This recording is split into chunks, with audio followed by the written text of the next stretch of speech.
Okay, so our job here is to use perfect induction to prove this expression right here, to prove that this theorem is true.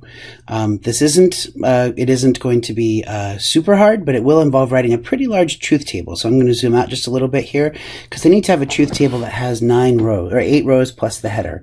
So I'm going to have X, I'm going to have Y, I'm going to have Z, and then I'm just going to go ahead and fill these in because I need to have every possible combination. Now what I'm doing here is I'm listing the, whoops, that's not correct.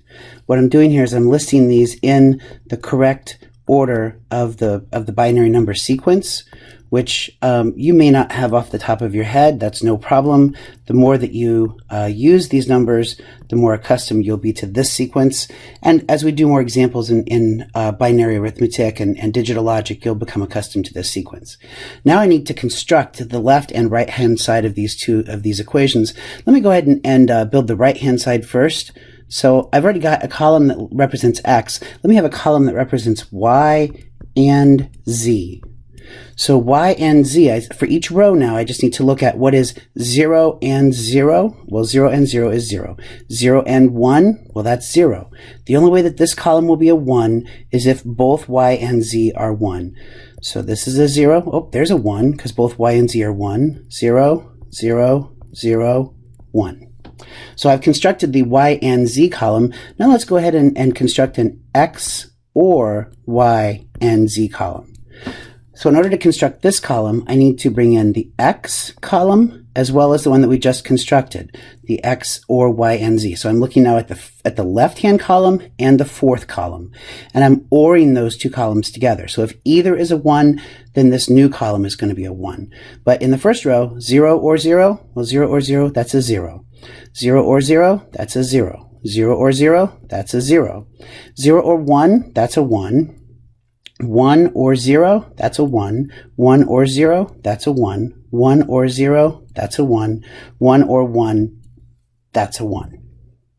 So this is going to be one of two columns that at the end I need to compare, because if this column is exactly equivalent to another column, probably the last one we're going to calculate, then we'll know that this theorem is in fact correct. So I need to build a column now that is the left-hand side. Let's go ahead and do X or Y. So I'm going to have a column that is representing X or Y. Okay, X or Y, I'm looking all the way back over here at the two left-hand columns. And I'm seeing, okay, here's a 0, here's a 0. So X or Y, that's a 0. 0 or 0, X or Y, that's a 0. 0 or 1, that's a 1. 0 or 1, that's a 1.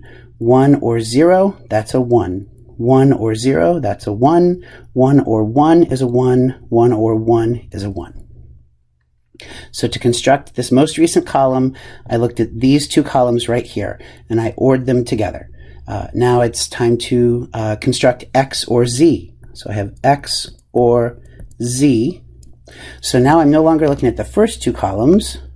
Now I'm looking at this column and this column, and I'm ORing those two columns together. So X or Z, 0 or 0, that's a 0. And 0 or 1, oh, that's going to be a 1. 0 or 0, that's a 0. 0 or 1, that's a 1. 1 or 0, that's a 1. 1 or 1 is a 1. 1 or 0 is a 1. 1 or 1 is a 1. And then finally, I need to have a column that's going to combine those last two columns together.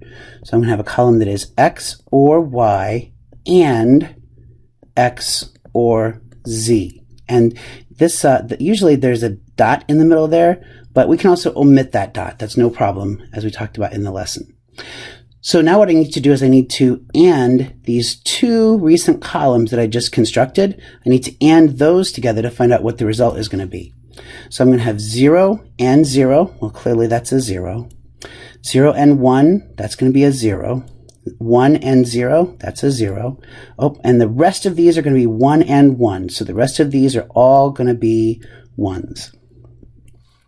And if I've done my job correctly, this last column that we just constructed, when compared to the previous column that had the arrow on it, you can see 0, 0, 0, 1, 1, 1, 1, 1. 0, 0, 0, 1, 1, 1, 1, 1. Those two columns are exactly the same, and therefore those two functions, X or Y and Z, and x or y and the quantity x or z, those two are equal to each other by perfect induction.